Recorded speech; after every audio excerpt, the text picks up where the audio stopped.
বাবা ছিলেন বাংলাদেশের প্রধানমন্ত্রী এবং প্রেসিডেন্ট।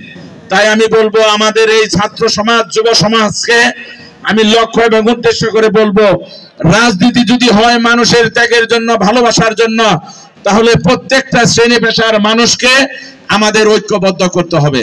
প্রত্যেকটা মানুষকে একটা কথা বলতে হবে, একটা কথা বুঝাইতে হবে।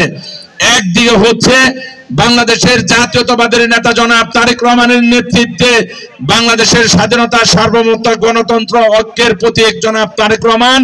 আর অন্য দেশে হচ্ছে যারা আমাদের এই দেশকে তলাবাহীন ঝুড়িতে পরিণত করে বাংলাদেশের ইসলামকে ধ্বংস করার নীল নকশা হিসেবে গুম করেছে, খুন করেছে, সেই রাজনীতিকে যারা করে তারা। আর একদিকে হচ্ছে বাংলাদেশের জাতীয়তাবাদের নেতা জনাব তারেক রহমানের নেতৃত্বে আগামী দিনের বাংলাদেশ। তাই আমি বলবো, যারা আমরা বাংলাদেশের জাতীয়তাবাদকে বিশ্বাস করে, যারা বাংলাদেশের স্বাধীনতা, সার্বভৌমত্ব, গণতন্ত্রকে বিশ্বাস করে, তারা আমরা কোনোভাবে এই সুবর্ণ সুযোগ হেলায় হেরাতে পারি না।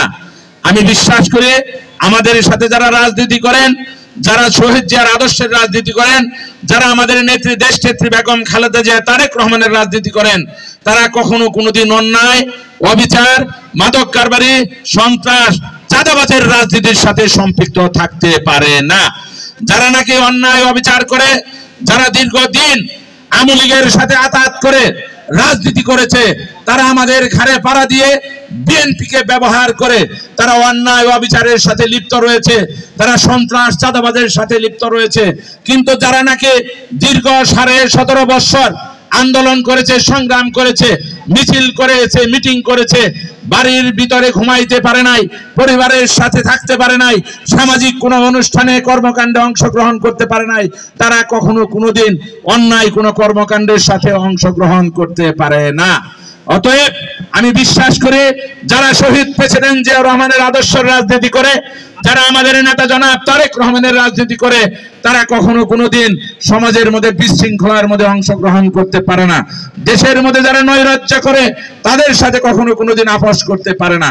আওয়ামী লীগের আমলে আমাদের 3টি নির্বাচন হয়েছে, আমরা কখনো কোনোদিন জনগণের ভোট দিতে দেখি নাই। আমরা 2014 সালে আমরা দেখেছি 154 জন